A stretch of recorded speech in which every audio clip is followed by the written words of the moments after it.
Se já te aconteceu comeres mesmo sem fome e depois sentes a culpa, então este episódio é para ti. E se já te aconteceu passares o dia inteiro certinha, mas depois à noite não te consegues controlar, este episódio também é para ti.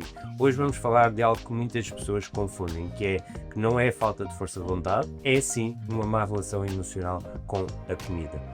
O meu nome é Filipe Simões. Meu nome é Naus. E juntos fundámos o Body Mind Fit, um programa que já ajudou mais de 250 mulheres a emagrecer e a nunca mais voltar a engordar. Tudo isto através de um programa de uma abordagem multidisciplinar de treino, nutrição e terapia. Espero que gostes deste episódio. Até já!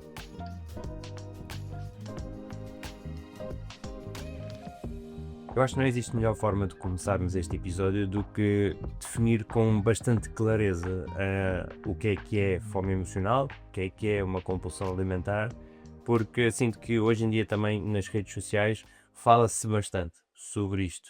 E quando se fala demasiado sobre isto sem ter exatamente clareza sobre o que é uma coisa e o que é outra, faz com que muitas pessoas também se começam a autodiagnosticar, digamos assim, com problemas que na realidade também não têm, não é? E este excesso também de informação faz com que muitas pessoas também fiquem confusas e não ajuda neste stress. Se calhar exatamente começarmos por aí, com esta definição de tentar não, distinguir claramente o que é fome emocional, de compulsão alimentar e, portanto, se calhar ainda começarmos exatamente por aí. O que é que tu dirias? O que é uma coisa e o que é outra? De uma forma muito simples, para que consigam perceber, a fome emocional tem a ver efetivamente com uma relação emocional com a comida, ou seja, quando eu estou sob a influência de emoções fortes, intensas, quer sejam positivas, quer sejam negativas, eu vou procurar fugir deste desconforto, procurando conforto na comida, ou seja, este alívio imediato. É um bocadinho mascarar as minhas emoções e sentir algum prazer imediato. A compulsão alimentar é uma perturbação do comportamento alimentar e é importante que as pessoas percebam que a intensidade e a frequência com que os episódios de compulsão alimentar acontecem é completamente diferente, de um episódio de fome emocional. A perturbação do comportamento alimentar de compulsão, ela é muito mais frequente e muito mais intensa. O que é que eu quero dizer com isto? Essencialmente, aquilo que distingue a compulsão alimentar tem a ver com a ausência de controle, ou seja, a pessoa perde completamente o controle sobre aquilo que está a comer. Quando é que a pessoa para? Por exemplo, quando o conteúdo que está a ingerir acaba, por exemplo, se eu estou a comer uma tablete de chocolate, eu só paro quando acabo a tablete. Ou, por exemplo, quando chega alguém, porque é bastante comum as pessoas sentirem vergonha deste comportamento, então muitas delas param quando alguém chega para esconder isto. E não é raro as pessoas comerem quando já está toda a gente deitada e ninguém está a ver. Faz ali aquele saltar o frigorífico à noite, Isso, dispensa, não é? isso Portanto, mesmo, esconder. Ou, por exemplo, quando chega a um ponto onde já não consegue comer mais e está desconfortavelmente cheia. Para ficar mais claro, na compulsão alimentar eu não tenho controlo sobre o meu comportamento. Aquilo que controla o meu comportamento é um fator externo. e, Ou desculpa, e a pessoa tem consciência? durante o episódio, Uhum. muito pouca. A maior parte das vezes, ou seja, o comportamento inicia-se automaticamente e a pessoa começa a ter consciência mais próximo do final. Ou então, quando isto é trabalhado em contexto terapêutico, este é sempre o primeiro ponto para onde nós começamos a trabalhar, a consciência. Então, ao longo do processo, a pessoa vai desenvolvendo esta consciência porque também é aquilo que lhe permite arranjar estratégias alternativas. Mas hum, para ficar bastante claro, aquilo que distingue essencialmente a compulsão alimentar é a falta de controle, ou seja, eu não consigo parar. Eu só paro devido a um fator externo que me obriga a parar. Ok, ok. Por exemplo, e a fome emocional? Na fome emocional, tipicamente, aquilo que acontece é que algumas vezes a pessoa até comete alguns excessos, ou seja, em vez de comer um quadradinho de chocolate, eu vou comer 5 ou 6, mas eu consigo parar, ok? Eu consigo parar, eu consigo ter uma maior consciência daquilo que estou a fazer e consigo parar o comportamento quando eu quiser, ok? Essencialmente é esta não é sensação, é mesmo esta capacidade de controle que distingue essencialmente uma coisa da outra. E depois é também importante clarificar aqui, Filipe, porque tu estavas a falar há pouco da informação e hoje em dia, se formos a ver pelas redes sociais, toda a gente tem fome emocional. Porque toda a gente acha que comer uma bolachinha, um gelado ou um quadradinho de chocolate é ter fome emocional. É importante dizer que quando tem a ver com sim ou não, isto não é fome emocional.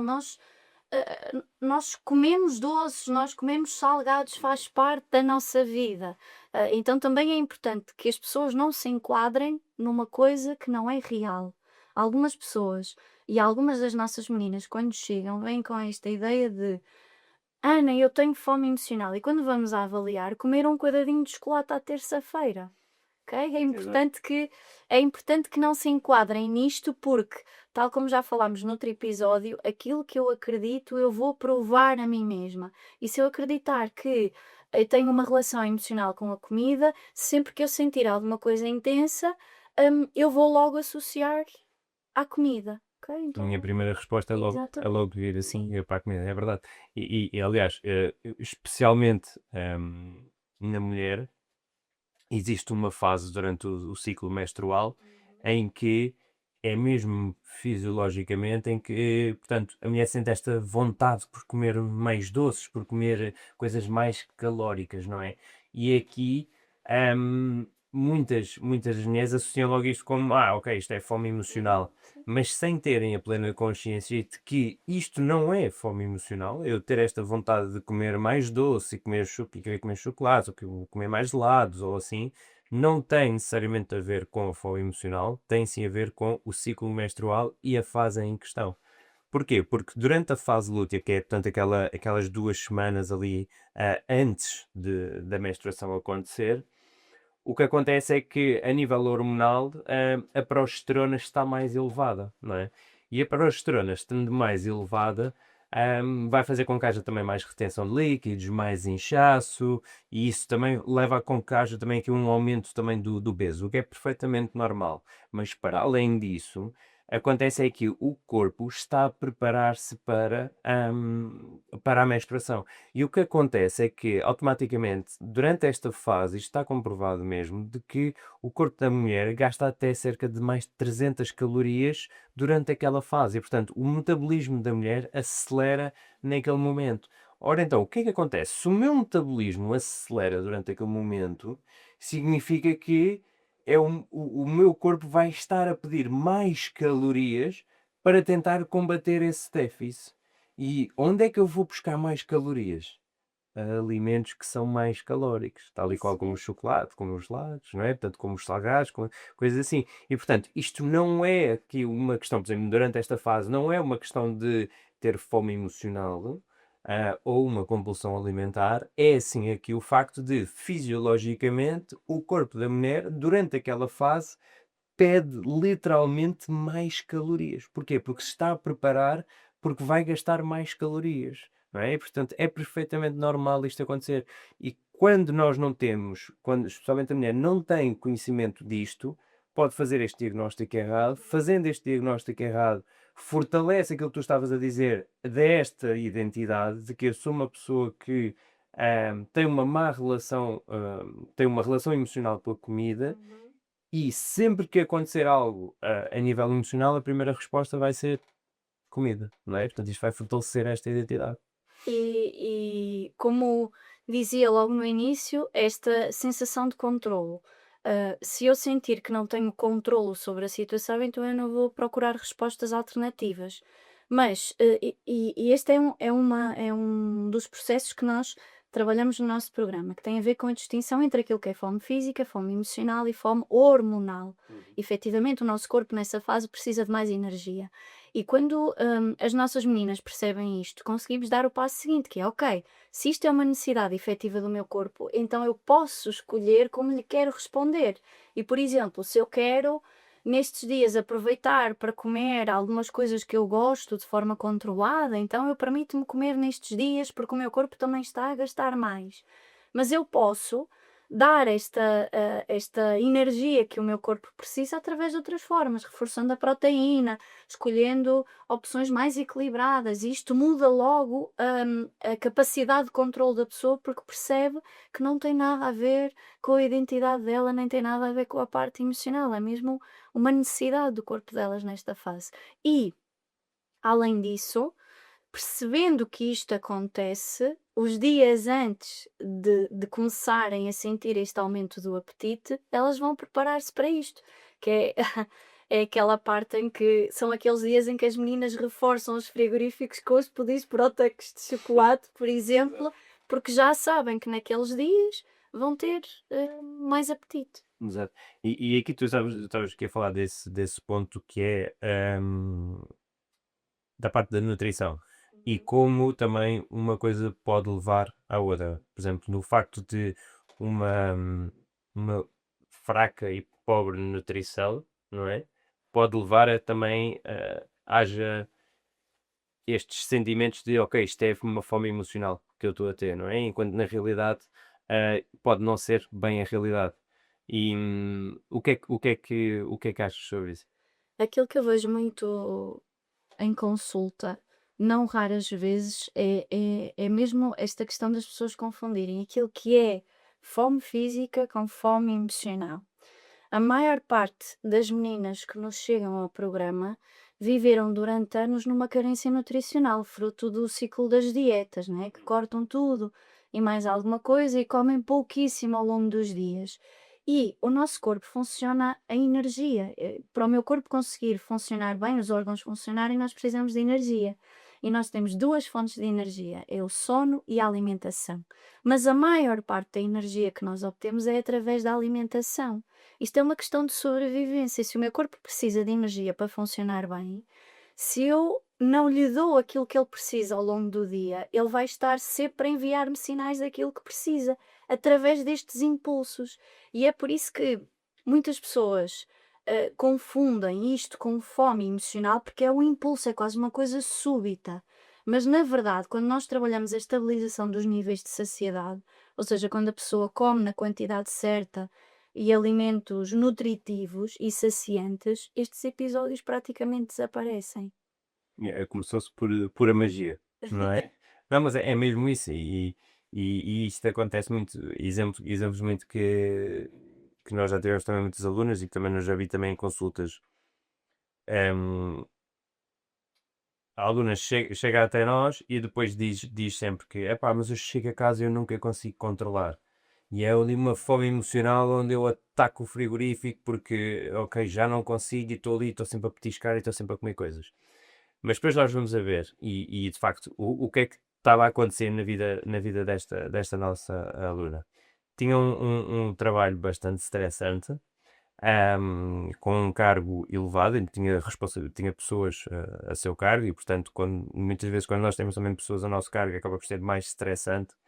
E o que aconteceu é que durante esses momentos do dia em que está com os níveis de stress mais elevados, praticamente não comia, não é? Praticamente não comia, portanto fazia aquela pausa para almoço ali rápido em cima da secretária, e depois era literalmente onde era o almoço e depois já não comia mais nada, só comia quando chegava a casa.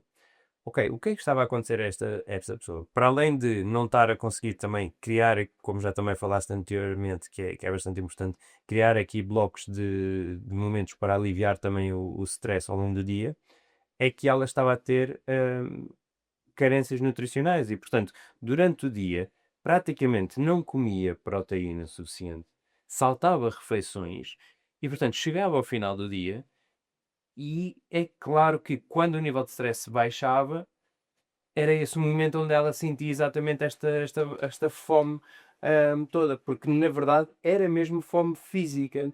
Porquê? Porque ela estava literalmente com uma má nutrição.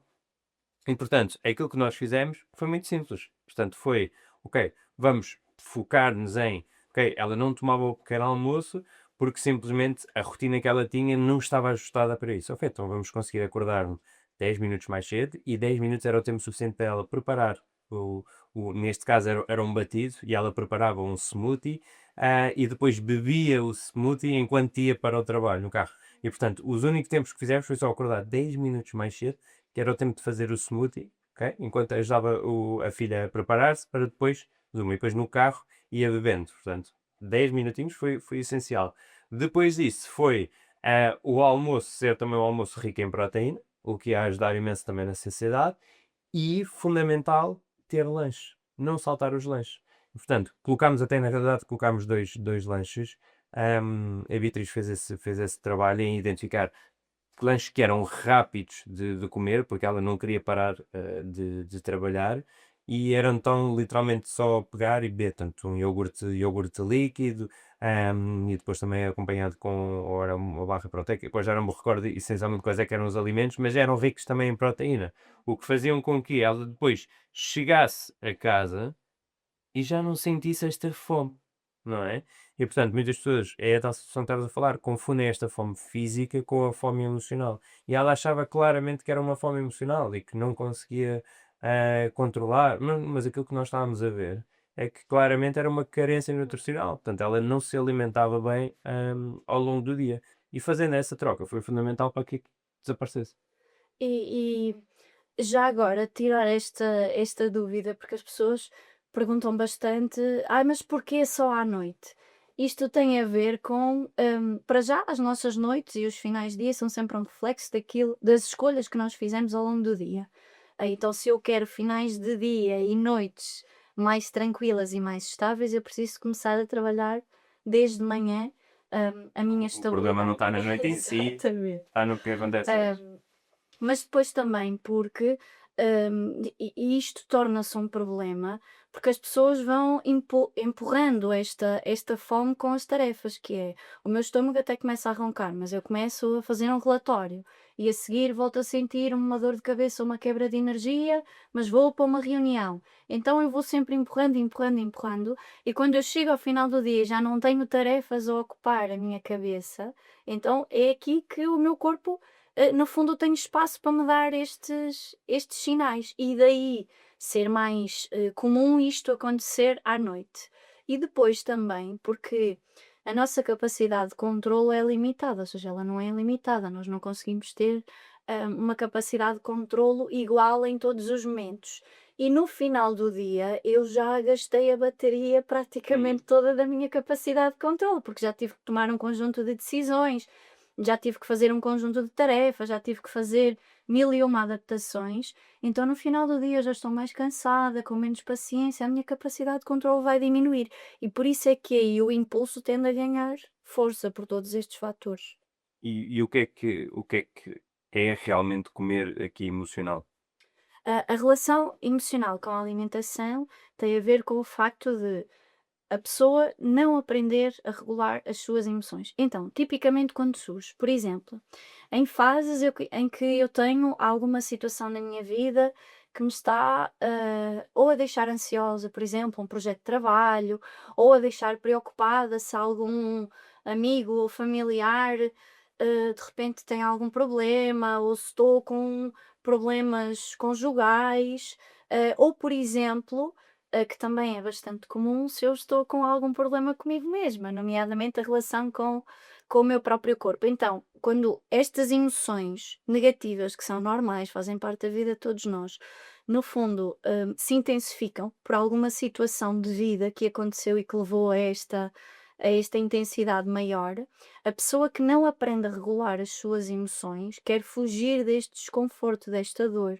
Então, aquilo que vai fazer é sempre procurar a comida para esconder, para fugir um bocadinho desta dor, porque, na nossa cultura, desde cedo a comida tem um papel afetivo positivo, ou seja, quando estamos doentes é a canjinha que nos deram para ficarmos melhores, Exato. quando nos portamos bem na escola era o bolo ou o gelado, quando era dias de festa era comer tudo e mais alguma coisa. Então o nosso cérebro vai aprendendo desde cedo que a comida lhe traz prazer. Se eu não construo outras formas na minha vida de obter este prazer, o relaxar, o tranquilizar-me, o trazer alguma emoção positiva para contrabalançar esta negativa, sempre que eu estou mal, seja lá qual for a emoção negativa, então o meu cérebro vai proteger-me dizendo-me: "É a comida que te vai trazer este conforto, vai lá buscar a comida". E de que forma é que nós conseguimos regular aqui a parte emocional? Ah, o primeiro ponto é sempre ir à raiz do problema e esta é a minha maneira de trabalhar, ou seja, em consulta, sempre que isto acontece, eu nunca trabalho só o sintoma. O que é que eu quero dizer com isto? Eu não ensino só a pessoa a desenvolver outras estratégias de regulação emocional, eu vou sempre à raiz do problema. O que é que está a acontecer na tua vida que te está a deixar neste estado? É um problema no trabalho, vamos trabalhar o problema no trabalho. É em família, vamos trabalhar em família. Então, porque se eu não trabalhar a raiz, ela vai estar sempre a levar-me para este estado negativo e eu vou tapar o sol com a peneira, andando sempre aqui a tentar arranjar alternativas para drenar esta dor, esta ansiedade ou este medo. Então, é sempre trabalhar a raiz do problema, identificá-la. E o que é que eu quero dizer com isto? Todas as meninas que entram com um padrão de fome emocional, a primeira coisa que nós fazemos é um registro de automonitorização. É conhecermos o padrão da pessoa. Comes em que situações, para que emoções em específico, o que é que fazes naquele momento, o que é que tens à tua volta, o tal ambiente que nós já falámos aqui. Ou seja, vamos conhecer bem o padrão da pessoa para perceber qual é a raiz do problema e que tipo de estratégias é que nós temos que desenvolver. Porque, por exemplo, alguém que come quando se sente triste ou sozinha não é a mesma coisa de alguém que come quando está ansiosa ou preocupada com alguma situação. Ok, portanto, aqui o que estás a dizer é, portanto, a abordagem que tens é exatamente esta de não só, portanto, a pessoa tem este comportamento de redirecionar o comportamento, não só isso, mas, portanto, ir à raiz do problema. E um ponto que eu queria tocar, que é bastante interessante e que tu estavas aqui a dizer, porque é algo que nós ouvimos também em muitas alunas que nós acompanhamos, que é, elas quando entram no programa acham que a única coisa que se vai abordar é só mesmo a questão da alimentação e do treino em si, não é? Mas depois, com esta tua abordagem, não é? De ir à raiz do problema, porque nós sabemos que, ok, se nós formos à raiz do problema, nós vamos conseguir fazer com que estes sentimentos não aconteçam, logo vamos conseguir ter aqui uma manutenção melhor dos resultados, não é? Para sempre. Muitas delas dizem que, epá, e nós até, por exemplo, eu estou a tratar de coisas que eu nem pensei que seriam, não é? E era isso que eu te queria perguntar, é que impacto é que tem outras coisas da vida que nós nem sequer temos a noção na nossa relação com a comida e na nossa relação com o treino e com o corpo. Tudo, ou seja, a comida vai ser sempre uma das estratégias do nosso leque de regulação, emocional, exatamente pelo papel cultural que tem, hum, para nós. Então, tudo aquilo que tenha um impacto de me colocar num estado emocional intenso, quer seja positivo, quer seja negativo, vai influenciar a minha relação com a alimentação. Ainda que seja de forma equilibrada, o que é que eu quero dizer com isto? Por exemplo, e é importante que as meninas que nos ouvem percebam isto. Mesmo quem tem uma relação super equilibrada com a alimentação, aqui e ali de vez em quando vai ter um momento em que se permite recorrer à comida para aliviar alguma dor que esteja a sentir. E tudo o que se passa no meu contexto familiar, nas minhas relações de amizade, no meu contexto de trabalho, na minha relação com os meus filhos, tudo aquilo que acontece à minha volta dentro da minha vida tem o potencial de afetar a minha relação com a comida. Sendo uma das estratégias que faz parte do leque de regulação emocional, mesmo que eu tenha outras estratégias, vai intensificar um bocadinho a procura deste conforto. Então, quando nós queremos trabalhar a relação emocional com a comida, não podemos fazê-lo só no leque de estratégias de regulação emocional. Eu preciso de perceber o que é que está a acontecer na vida desta pessoa, que está a ter influência não só na relação com ela própria, mas também na relação com a comida, porque a pessoa não passa a procurar conforto na comida só porque se um dia acordou e lembrou-se que afinal agora quer obter prazer através da comida. Alguma coisa, algum gatilho ativou isto. Exato, e aí a importância de identificar esses gatilhos, não é? Porque muitas vezes, e que é isso, que é esse o feedback também que nós ouvimos de muitas mulheres que passam pelo programa e têm esta abordagem multidisciplinar de não só ter um personal trainer, mas ter também um nutricionista e a psicóloga, que é o trabalho incrível que vocês fazem, que é que elas entendem mesmo que, ok, eu nem percebia que isto estava a causar isto. Eu nem me apercebi que este ponto da minha vida era o que estava a causar isto. E, portanto, ora aí está esse trabalho incrível que vocês fazem de ir à raiz do problema, porque se nós continuamos só a tratar os sintomas, é algo que, ok, pode aliviar durante um momento, mas a raiz do problema não deixa de estar lá, não é? Portanto, basta apenas, se calhar nós, noutro tipo de abordagens, até conseguimos resolver ali durante algum momento, mas depois a pessoa tem um episódio, se calhar, em que a vida acontece, porque é isso também nós vemos muito, muito, que é a pessoa até pode conseguir, por exemplo, perder 10 quilos, mas se calhar não passou por nenhuma fase da vida dela, ou se calhar, pronto, estava tudo orientado, estava tudo perfeito, não é? Mas se calhar, se nós formos a ver os momentos da vida dela onde de facto ela acabou por engordar mais, foi quando aconteceram determinados tipos de eventos pessoais que levaram a esse aumento, não é? Portanto, e quando ela passa para uma transformação, se esses tipos de eventos não acontecem, um, enquanto a pessoa está no processo de emagrecimento e depois ela acha que ok, está tudo bem, boa, perfeito, eu posso ir ao meu caminho, se depois estes momentos, e se não for tratado a raiz, se estes momentos acontecem, o peso Vão vai voltar. voltar novamente. Vai voltar. E há uma estratégia que eu utilizo que é a linha da vida do corpo. E é efetivamente as pessoas perceberem o tipo de situações que as levou a um ganho ou uma perda significativa de peso. E a maior parte das vezes é como se é como se um novo mundo se abrisse, porque as pessoas percebem que há um padrão, ou seja, é quase sempre o mesmo tipo de situações que leva a pessoa a ganhar peso rapidamente e de uma forma super significativa. E para te dar um exemplo da importância de conhecer e trabalhar esta raiz.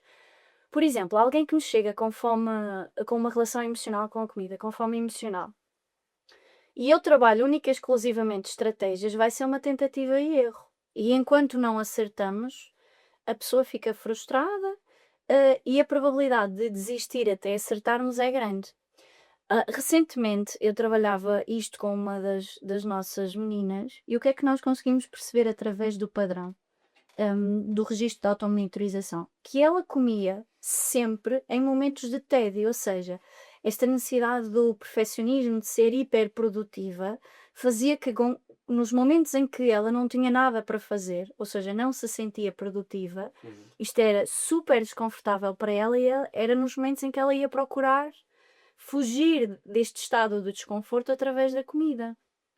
Se nós não tivéssemos conhecido este padrão, seria difícil eu trabalhar isto no ambiente da pessoa, que é ok, então olha, vamos aproveitar este tempo para incluir atividades de autocuidado. O que é que tu gostas de fazer e já não fazes há muitos anos? Ou o que é que tu gostavas de experimentar e podemos colocar aqui nestes blocozinhos de E aí tempo? deixa de ser a falta de força de vontade Isso, e aí começamos logo a tratar as raízes do problema. é mesmo isso. Porque aí nesse momento, se fosse outro tipo de abordagem, que não fosse esta parte multidisciplinar, ou não tivesse o papel fundamental que tu tiveste a identificar esse momento, o que é que teria acontecido? Era o treinador ou o nutricionista dessa pessoa ter dito: pá, mas porquê que não fazes isto? É pá, mas porquê que não consegues controlar? Tipo, não estás a fazer nada, porquê que não te consegues controlar, não é? Portanto, e daí a importância desta abordagem, fundamental. Sim, porque aquilo que iria acontecer é que iríamos utilizar as estratégias, a pausa de 2 minutos, o trabalhar o ambiente físico de esconder os alimentos em pontos de acesso mais difícil, mas sempre que a pessoa estivesse naqueles momentos em que não estava a fazer nada, isto ia estar sempre a surgir, sempre a surgir. Então, é importante trabalharmos preventivamente, ou seja, a raiz do problema para deixar de despolutar estas emoções e depois aí sim dar um conjunto de ferramentas à pessoa que depois ela pode utilizar noutros contextos da sua vida. Ou seja, se eu alargo o meu leque de regulação emocional, eu depois passo a ter um conjunto de estratégias que não servem só para quando eu estou entediada, servem para quando eu estou triste, para quando eu estou preocupada, para quando eu estou super feliz. Consigo, ter mais ferramentas para lidar com as minhas emoções. Bem, isso depois também é muitas vezes, porque é esta situação de, como nós estamos há pouco a falar, de a pessoa tem um dia difícil, então vai comer. A pessoa sente-se cansada, então vai comer. A pessoa sente-se estressada, vai comer. Isto depois acaba por ser aqui um ciclo, não é? Portanto, acaba por ser este perigo deste ciclo continuar. Consegue explicar então um pouco este ciclo? Sim, ou seja, na nossa sociedade, e isto é uma das coisas que eu espero que nos próximos anos seja trabalhada, há muito pouca educação emocional, ou seja, as pessoas sabem, muitas delas sabem dizer que se sentem bem ou que se sentem mal, mas não sabem distinguir o tipo de emoção que estão a sentir. E esta consciência emocional é fundamental porque, pensa comigo, Filipe, se tu conseguires perceber que estás cansado, vai fazer sentido para ti ir buscar uma bolacha? Se eu conseguir perceber se estou cansado, O que é que vai fazer sentido para ti nesse momento fazer? Se tu percebes que sim, estás cansado. e descansar, exato. Ou seja, é esta falta de consciência emocional que depois leva a pessoa só a este ponto de sinto-me bem, sinto mal, se me sinto mal tenho que ir Hum. à comida. É o não conseguir conhecer os seus estados emocionais, o que é que eu estou a sentir, para que depois eu me permita escolher melhor aquilo que responde a esta necessidade. E se a pessoa que já vive com mil e uma tarefas, com os minutos contados ao longo do dia entre filhos e trabalho e tarefas domésticas, não tem esta consciência, no final do dia também não vai ter paciência para fazer isto, não é? Ou seja, não vai ter paciência para parar uns minutos e literalmente pensar: ok, porque é que eu estou assim? O que é que eu estou a sentir? O que é que me vou a sentir assim? Vai querer uma resposta rápida, porque já está desgastada, já está cansada fisicamente e mentalmente. Então, mesmo o nosso cérebro vai nos proteger deste desgaste mental que seria parar e pensar naquele momento de impulso, e vou procurar o que tiver à mão, que seja mais fácil de me fazer esquecer deste meu estado emocional. E é por esta razão, é a falta de consciência e a falta de se permitirem estar neste estado emocional para perceber o que é que eu preciso de mudar nos meus dias e na minha vida, que leva as pessoas a procurar sempre o caminho mais fácil, é o ciclo. Eu sinto mal, um exemplo. Chego a casa do trabalho, estou esgotadíssima porque nem sequer consegui parar um bocadinho para respirar e comer em condições. Chego a casa, vou logo pegar nas mil e uma tarefas domésticas, depois chegam os miúdos a casa que são a melhor coisa do mundo, mas pedem a nossa atenção e querem andar aos pulos. E a pessoa que já está cansada só quer um momento de alívio. Então pensa, é mesmo aquele chocolate que está ali na gaveta que me vai fazer sentir melhor, né? E vai, pega e come. Porque há tanta coisa a drenar a sua energia e a pedir a atenção que a pessoa não está capaz de parar e escolher uma resposta alternativa. E isso depois acaba por ser um dos erros que faz com que a pessoa depois fique presa ao ciclo também do tudo ou nada, não é? Porque literalmente ela come, pensa que ok, já estraguei tudo, já não vale a pena, então olha, pronto, agora isto ainda por cima já é quinta-feira, agora já estraguei a semana toda, já só a segunda-feira. E a pessoa depois fica presa neste ciclo, não é? Juntando depois isto deste tipo de mindset de ioiô, de tudo ou nada, perdido por 100, perdido por 1000, acaba por ser bastante perigoso, porque fica constantemente sempre neste vai, volta, vai, volta. E sobretudo porque as pessoas se centram muito no sim ou não. Se comi, então significa que já estraguei tudo. E a maior parte das vezes, ou seja, vamos imaginar a mulher que chega a casa, neste exemplo que eu estava a dar, super cansada e com toda a gente a pedir a sua atenção. Se eu for à cozinha e comer um quadradinho de chocolate só, isto não tem mal nenhum. Não é um excesso, não é um descontrole, está tudo bem. Se hoje a única forma que eu arranjei de obter este conforto e ter esta pausazinha foi um quadradinho de chocolate, está tudo bem. Só que esta mulher que vive no padrão do tudo ou nada e no perdido por 100, perdido por 1000, pensa: já comi um, estraguei tudo, porque comi isto, então agora vou comer mais 5 ou 6 ou 7 e é isso que vai fazer a diferença.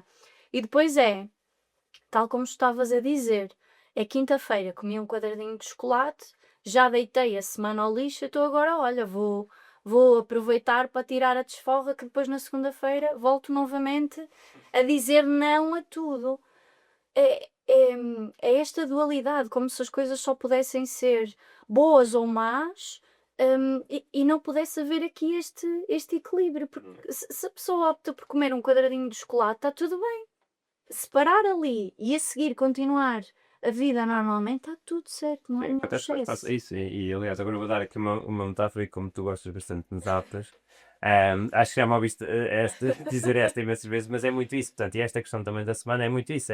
Imagina, nós vamos a andar de carro, nós temos um furo num pneu da frente, do lado direito. Eu não vou sair do carro e vou furar os outros 3 pneus, não é? Portanto, eu saio, eu remendo aquele pneu e sigo o caminho, não é? Mas é isto que as pessoas fazem constantemente, não é? Portanto, esta mentalidade do tudo ou nada, agora estamos a divergir um bocadinho para esta parte, mas acho que é fundamental para que as pessoas entendam. Porque esta mentalidade do tudo ou nada é muito isso, não é? Portanto, e quando nós colocamos isto neste ponto de vista, não faz sentido, não é? Portanto, é a mesma coisa, não é? Portanto, se eu furei um pneu, eu não vou sair e furar os outros 3, não é? Portanto, se eu à quinta-feira eu comi um bocado de chocolate, eu não vou dizer tipo, olha, que se lixa agora o resto da semana e volto agora segunda-feira. Isso é literalmente furar os outros 3 pneus. Então não faz sentido, né? Colocando isto nesta perspectiva, não faz sentido nenhum. E isto leva-me também a uma frase que eu ouvi no outro dia num podcast que fez mesmo muito sentido, que é, nós em vez de estarmos, por exemplo, podemos, o conceito era, em vez de eliminar o conceito do tudo ou nada, trocar por outro. E em vez de ter o tudo ou nada, era tudo ou alguma coisa. E isso para mim fez muito sentido mediante aquilo que nós dizemos, não é? Portanto, que a pessoa não tem que passar do 8 para o 80, não tem que estar sempre a fazer tudo de forma perfeita. Pá, tentamos fazer o máximo que conseguimos. Se não conseguimos, pelo menos eu faço alguma coisa, mas portanto, o importante é nós não irmos a zero, não é? Também muito nisso. Portanto, é aqui neste padrão de tudo ou nada. Não é tudo ou alguma coisa, não é? E são duas coisas, são duas coisas fundamentais. Isto é capacidade de pensar racionalmente. Eu já tive a oportunidade de dizer aqui, também digo com bastante frequência às nossas meninas, nós somos literalmente um botão. Quando a minha parte emocional está ativada, eu não consigo pensar racionalmente e vice-versa. Então, num momento destes, a primeira coisa que eu preciso é de sair daquele ambiente e respirar, ok? Acalmar-me, respirar, para pensar com a cabeça e perceber, ok, o que é que está a acontecer e o que é que eu preciso. Se a pessoa tiver esta consciência de que perdido por 100 nunca será a mesma coisa que perdido por 1000, e aqui eu costumo dizer às meninas, se vocês perderem 1000 euros, é a mesma coisa do que perder 100 euros? Claramente que não, ok? Então é importante que as pessoas percebam, eu comer um quadradinho de chocolate não é a mesma coisa que comer 7 ou 8. Então se eu percebo que comi um, é melhor parar ali do que dar por perdido e comer mais uns poucos. E quando começamos a desconstruir estas crenças e a perceber que nem tudo está perdido só porque eu aqui cedi um bocadinho à tentação, os resultados começam a ser diferentes e a pessoa começa a perceber que não precisa de ser perfeita para construir resultados. E isto é fundamental, porque se tiver a ver com o sim ou não, tal como eu estava a dizer há pouco, a comida traz sempre um papel afetivo na nossa vida, faz parte da nossa cultura, então eu vou falhar para o resto da minha vida porque isto vai sempre acontecer. Ana, e como é que alguém pode sair aqui deste ciclo? Olha, tal como eu estava a dizer há pouco, relativamente à raiz do problema, é efetivamente a pessoa criar um pequeno momento do seu dia ou da sua semana, 10, 15 minutos para pensar o que é que na minha vida está mal neste momento ou me está a fazer mal, ok? E eu refletir sobre isto para perceber a raiz e conseguir arranjar soluções para esse problema. No imediato, quando nós falamos de estratégias alternativas à comida, aqui ajuda imenso.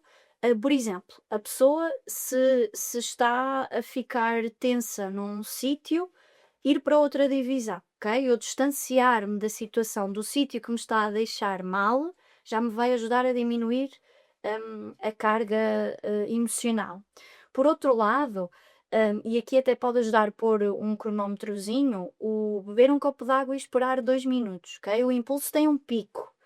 Ele cresce muito rapidamente, mas depois começa a descer e eu posso não ser capaz de o controlar aqui em cima, mas se eu deixar descer um bocadinho, eu já consigo mais facilmente escolher outra alternativa. Então, colocar um cronómetro, beber um copo de água e esperar 2 minutos para me acalmar e a seguir escolher o que quero fazer.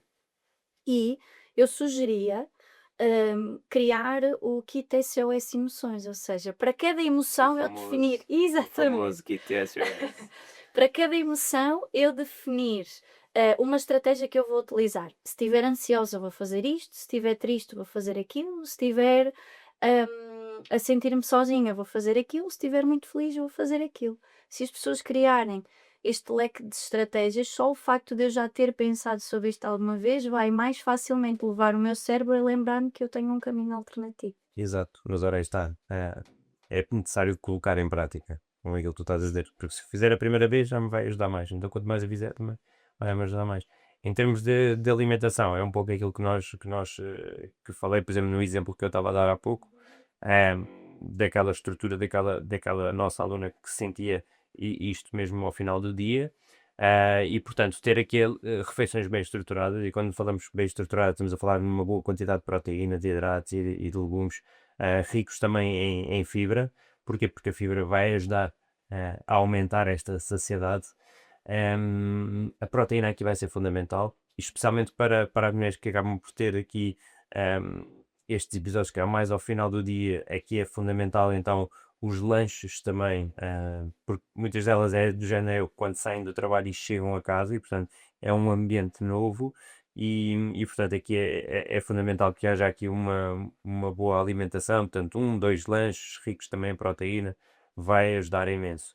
Depois, relativamente a nível de treino, é um dos melhores fatores para aliviar o stress, o que vai ajudar imenso na parte de regular a nível das emoções, a criar também estrutura, e depois temos a parte também de que quando eu treino eu sinto que estou a fazer também algo pela minha saúde, e quando vejo, por exemplo, também a parte da alimentação, eu sinto também aquele dever de aliar uma coisa à outra e cumprir, e portanto não deixarmos cair neste pensamento de eu já que treinei, então posso comer, mas pelo contrário, pensar de forma contrária, pensar a dizer, ok, eu treinei, agora tenho que nutrir bem o meu corpo para que este treino seja mais eficiente e que tenha melhores resultados dele. Então eu diria que eram esses os pontos aqui fundamentais para sair deste ciclo. Sim, gostava só de deixar esta mensagem de que se por alguma razão acontecer um episódio, não deem a semana nem o dia por perdido. A escolha que vocês vão fazer a seguir vai fazer toda a diferença. Exato, é aquilo que às vezes tu dizes muito isso, que é o problema não é falhar uma vez, não é? Portanto, o problema é falhar depois daquela vez, seguir, não é? Portanto, é muito por aí. E portanto, se te identificas com isto, o problema não é a tua falta de força de vontade, é assim a relação que tu tens com a comida que nunca te ensinaram a resolver. E portanto, se tu queres ajuda numa abordagem multidisciplinar de treino, nutrição e terapia, nós abrimos vagas neste momento, e portanto basta apenas comentares ou enviares para o meu Instagram a palavra FIT para saber mais. Muito obrigado, até ao próximo episódio.